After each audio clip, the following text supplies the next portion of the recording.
amazing ladies in business. Welcome to the HerStory podcast. I'm your host, Kylie King, the founder of Australian Ladies in Business Initiative. And I am so excited to once again be joined by the incredible Antoinette Stonham from All About Style. Now, firstly, Antoinette's not only a three-time ALIBI award winner, she was also last year's ALIBI Business Lady of the Year. And I am so excited. She's also the only guest we've had on here multiple times. So thank you so much for joining me again. Oh, I love chatting, Kylie, and thank you for having me. I'm excited. I'm always excited to share. Yeah, and it's always, I love just the range of things we talk about. We've spoken about your journey, we've spoken about ageism in business, and now we're moving on to talk about confidence. But just for the listeners to get started, could you share a bit about who you are again and what you do? Okay, so Antoinette is a passionate personal stylist. My business is all about style. So most people say to me, what do you actually do? What is it? Other than the practical things of going shopping with somebody or doing a wardrobe for somebody or even doing a color analysis, it's really about confidence. It's me helping my clients have the confidence within themselves to actually put on the outfit they would have been dreaming about. Or, they've seen something, they haven't had the confidence to put it on because they not sure they can pull it off. That's what I'm all about. It's just giving them confidence within yourself and who you are, and it doesn't matter what size or age or demographics you are. Beautiful. And I think confidence is so important as a business owner because it's how you carry yourself. If you're not confident, you're not going out there to market your business. You're not going out there to show up really for your business and do things if you're not feeling that confident. So I think a great way is by starting with how you look and how you dress, because if you feel comfortable, you're generally more confident in how you're presenting yourself. Yeah, that's very, very true. Because unfortunately, people judge a book by its cover. We only have 7 seconds to make that first impression. So if we're walking into a networking function and we're dressed and we feel good and we're glowing, that gives you the confidence to carry the rest of the that night through as well. And people can pick up on confidence. So if you're not confident within yourself, people pick up on it. And then you're not feeling confident. How are you going to sell yourself? How are you going to sell your product? How are you going to sell your service? Or not necessarily sell. How are you going to actually the people to perceive you and see what you are? And if you're not pulling off that confidence, people aren't going to be confident in using you. 100%. I think that's a really good point. If you're not confident in yourself with your Yeah. business, then why would you expect other people to go, oh, that person's confident, I'm going to buy their product or I'm going to use their service if they don't have that That's confidence? right, yeah. And confidence is a big thing. And dressing up and feeling good about yourself is really your first step, because if you don't love you and you're not confident within you about yourself before you start with your business, it's all not going to come together. Because without confidence, you're really not going to achieve what you're going to achieve if you haven't got that full confidence. You may have the skills, you may have the knowledge, but if you're not confident in putting yourself out there and showing people who you are and what you do, it's not going to work. You're not going to reach that full potential. And as you said before we started as well, you have to be confident for yourself because no one else is going to do it for you. Exactly. It comes from you. It comes from within. It really Yeah. does. And unfortunately, some ladies are a bit scared of being confident because they feel that they shouldn't be. It's holding yourself back. Oh, I shouldn't be confident. That might be too much. It's never too much. It's never too much. You've got to believe in yourself. And that's part of your confidence as well, as believing in yourself. And do you think it's more of, because we've talked about age before, do you think it's more of a certain generation, the whole kids that were seen and not heard, or, you don't speak up for yourself because, it's that tall poppy syndrome? Do you see that sort of changing now with the next generation, and maybe it's something conditional that we need to sort of overcome? It is changing, but I have seen it when women, especially women more so, reach a certain age. They've reached, say, 35, 40. Prior to that, they were corporate women. They may have had really high-end jobs, and then they've had children, that life changes and they become mums, and they're out of that workforce and out of that circle, and that's where the confidence starts to plateau, because they're sort of trying to get out of that to go back to work or to start a business. That's where the confidence starts lacking. So they may have started off with it, but there are certain stages in life where I feel women tend to lose themselves. So they lose confidence in themselves, then they lose confidence in their ability. So it becomes a little roller coaster. And that's just from me styling women, that I've seen it at certain milestones, you might say. Yeah. That makes sense because, every time, like the shifts you mentioned, it's where you sort of change your identity, or your identity is altered a bit. You go from being a corporate woman to then being someone's mum. Yeah. And there is a big identity shift. And also the clothes you want to wear Yes. changes, because you don't need to wear a suit because it's going to get baby vomit on it. Yeah. Or you want to wear something comfy if you're going through the day. And then, as you mentioned, then going back to work as a working mum, then having to go back and it's going to look a bit different. Yes, yes. That's where confidence sometimes, plummets a little bit, and it's a matter of building it up, and it's understanding who you are and finding your identity and believing in yourself and rediscovering yourself. So that's where a lot of my work comes from, rediscovering your style. Because your style changes over time, because there's different stages in your life. You're young, you're free, you don't have any children, you could spend your money on whatever and you can be who you are. Then, you've got married, so you're someone's wife. And then you're having children. That's massive. We talked about that. You're the mum. But then you want to get out of that mum stage. You're still the mum, but you want to rediscover you. So that's where I get a lot of clients rediscovering their style. And then it may not be at that milestone. I have a lot of ladies that are reaching 40. Oh, I don't know what colours suit me. I don't know what lights me up. I used to wear this colour and now I can't. Or someone has said to you, you shouldn't wear that colour, but you love it. So, yeah, I do a lot of rediscovering your style, and then women turning 50 and menopause, that's massive. That is huge. And because why it's become huge is actually women are talking about it. I'm a bit older than a lot of my clients, so I'm turning 63. So even 15, 16 years ago, when I was going through menopause, I went through it a bit earlier, no one talked about it. And I would ask questions and no one was talking about it. Now women are talking about it. Now there's podcasts on it and everything, and that is a huge milestone. Like that 48, 49, 50, your body shape changes, your skin tone changes. Some ladies start losing their hair. I know I lost a lot of hair. So there's so many things that are happening to your body. So it's rediscovering your style and gaining that confidence again. Imagine someone that's had beautiful long hair and they're going through menopause and it hits their hair and their hair starts falling out. The loss of confidence there. It's only little triggers and you lose that confidence, and then it spirals to everything else you're doing. What a roller coaster it is to be a woman, I right? know, I know. Roller No, coaster. Kylie, it is. It really, really is. And self-image and self-love is huge. I've got clients that say to me, I never had a tummy, and I've got a tummy now. I don't know what to do with it. I don't know how to dress it.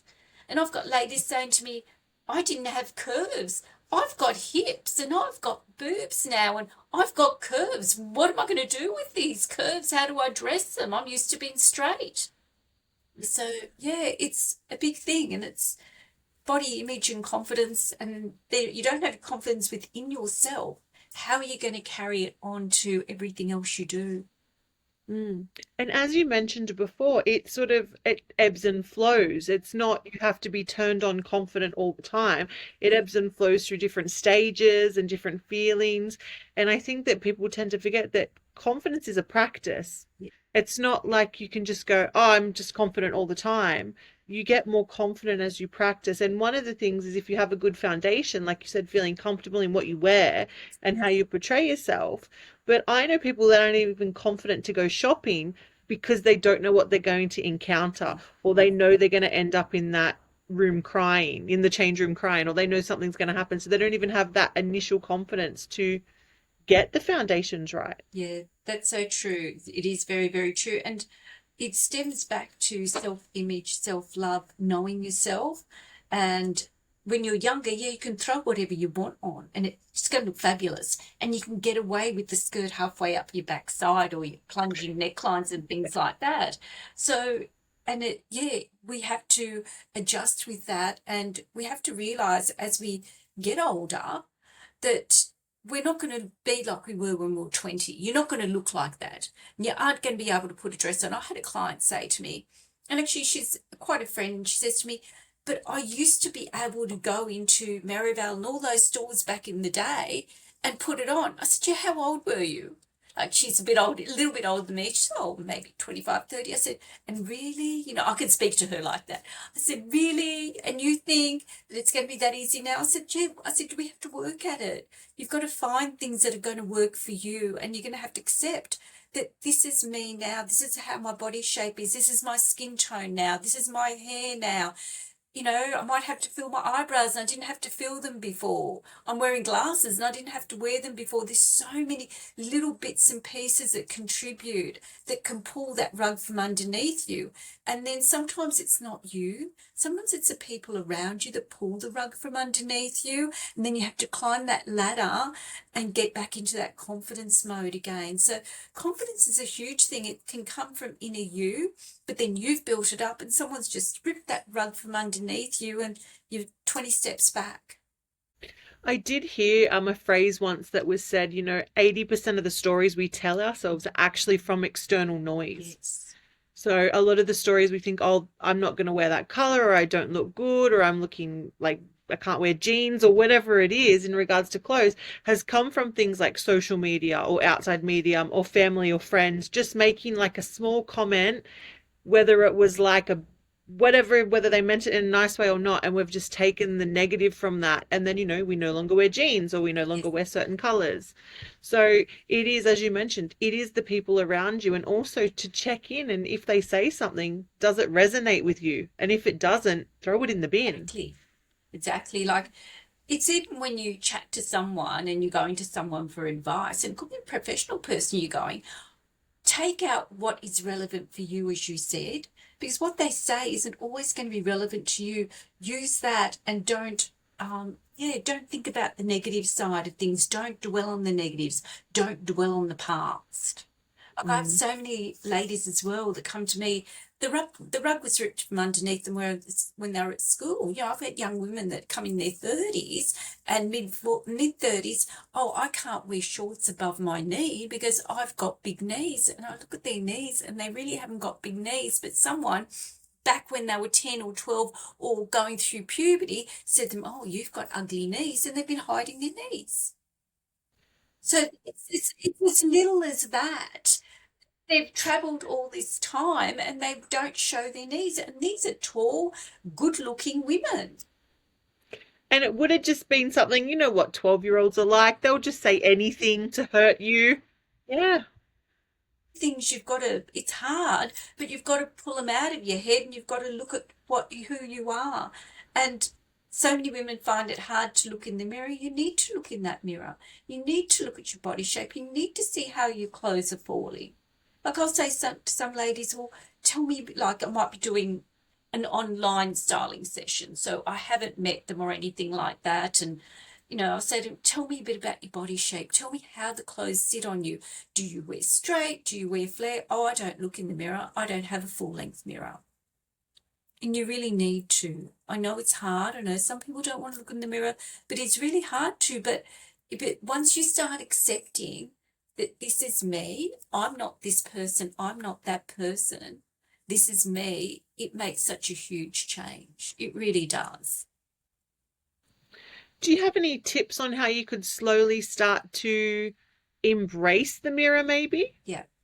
A bit at a time, a little bit at a time, and start with what you like to look at. Is it just your face? Then look and do your makeup, pop your lippy on. Doesn't have to be makeup, just a bit of lippy, pop it, maybe highlight your eyebrows because your lippies and eyebrows frame your face, and then start looking if you've put something on and you feel a bit confident in it, have a good look at it. See where the seams are sitting on you, because that's how you're going to find your style and find what suits you. Just say you've put a dress on and you think, oh, wow, I like this. Then look closer at the mirror and look further in and see, is the seam sitting under my bust line? Is the seam sitting on my hip line? Or doesn't it have a seam? Has it just got darts? And that gives you the start of the style of clothing that actually suits your body shape. Because if you don't look closely, you're not going to know. You're going to go into a fitting room in a store, throw it on, I can jam it on, and then you're going, and you really haven't looked at it. Yeah, it's slowly. Yeah, look at yourself when you've got something you like on. And later on, just get in your gym gear and have a look at your body shape and see, are my shoulders broader than my hips? Do I have a waistline? And that's knowing then, when you look at a garment, is it going to suit me? You hold it up. If it's shaped, you like your body shape, then it's going to suit you. Yeah, embrace your shape. Embrace what you've got there. Embrace your curves and highlight them. Cool. That's such a good thing. And I just had to think, I don't think I have a full length mirror anywhere in my house, so I will need to get one Yeah. because, yeah. You need to look at yourself completely, not just at the areas you don't like, because that's what's scaring you. What don't you like about yourself? Because a lot of women, I know we should love everything, but yeah, there's certain areas they want to disguise and hide, but then they don't look at it. But you need to look at yourself as a whole story. When you're dressing, it's not just the top, it's not just the pants, it's not just your tummy or your thick thighs. It's the whole look, the whole story. You need to look at yourself.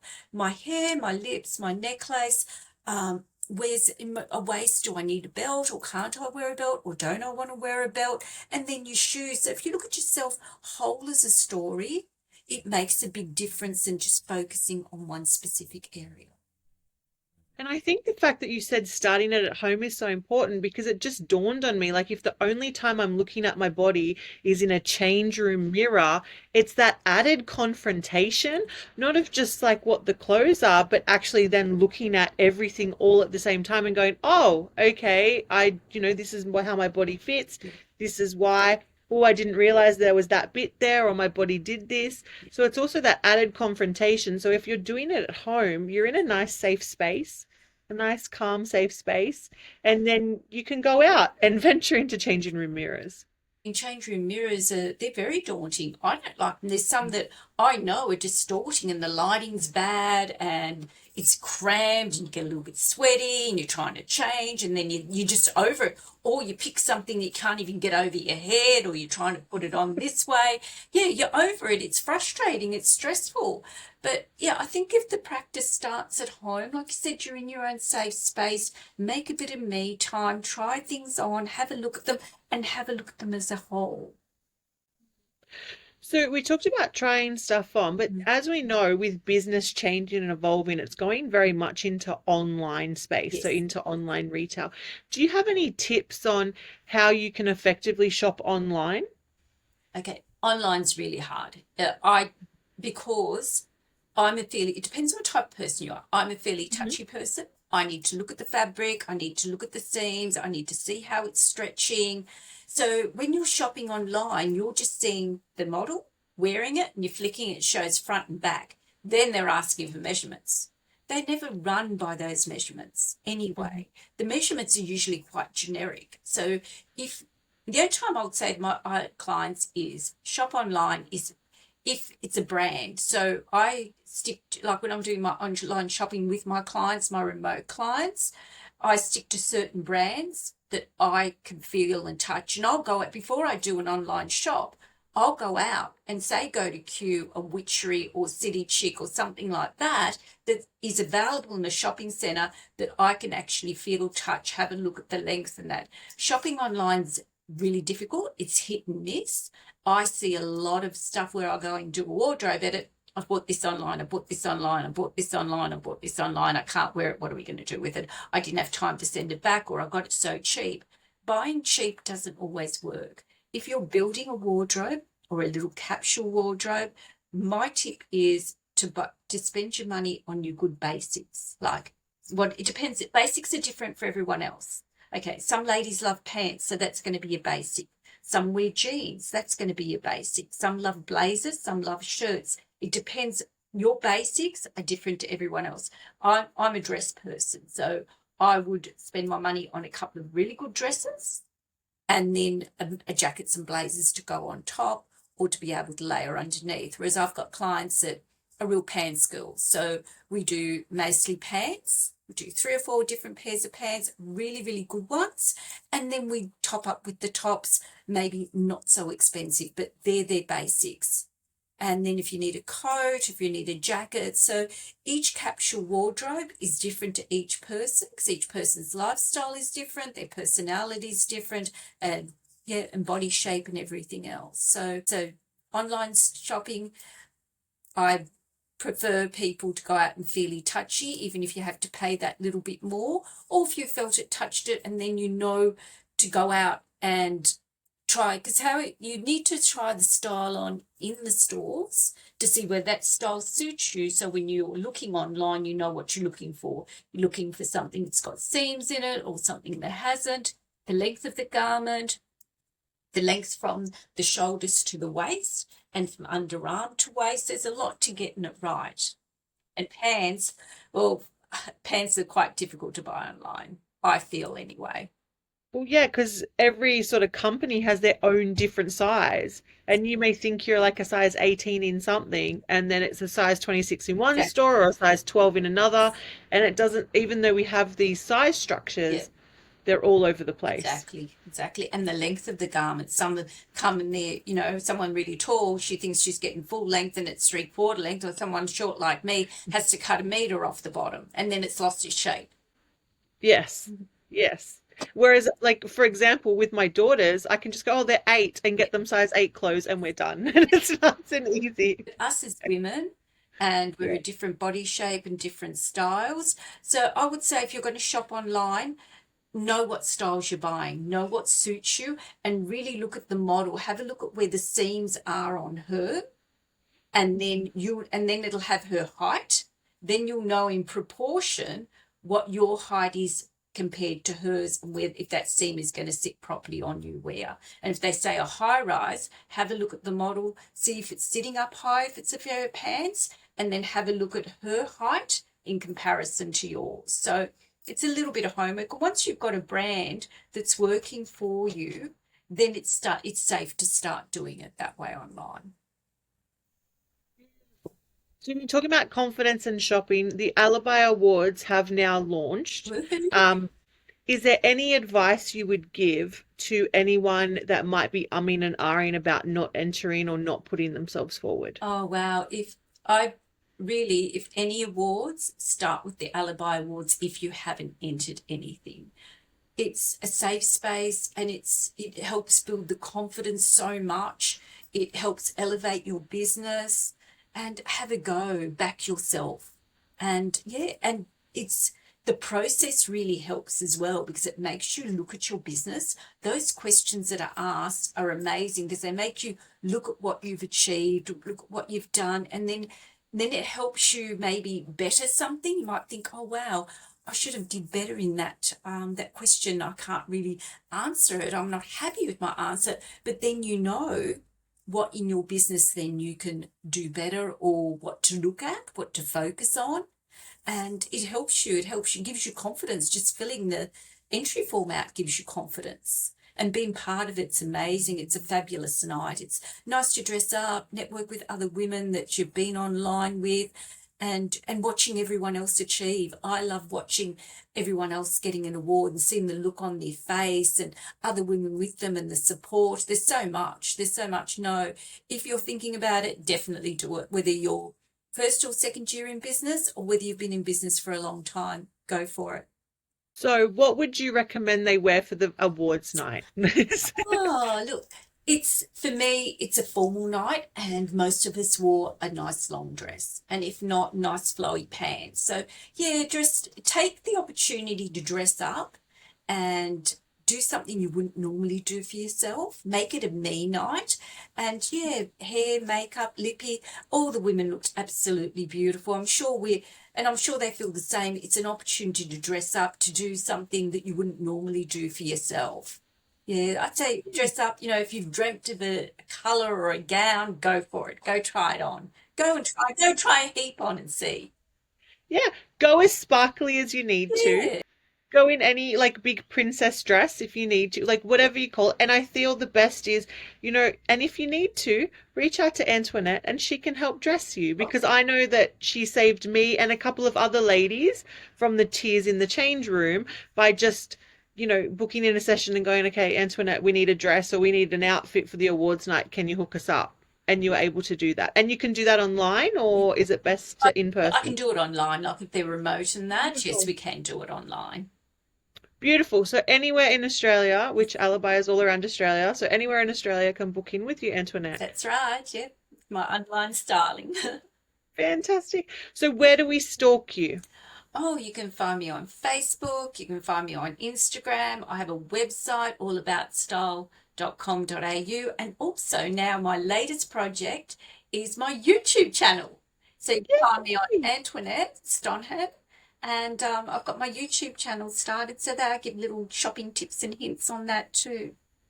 Beautiful. So I'll post all those links below.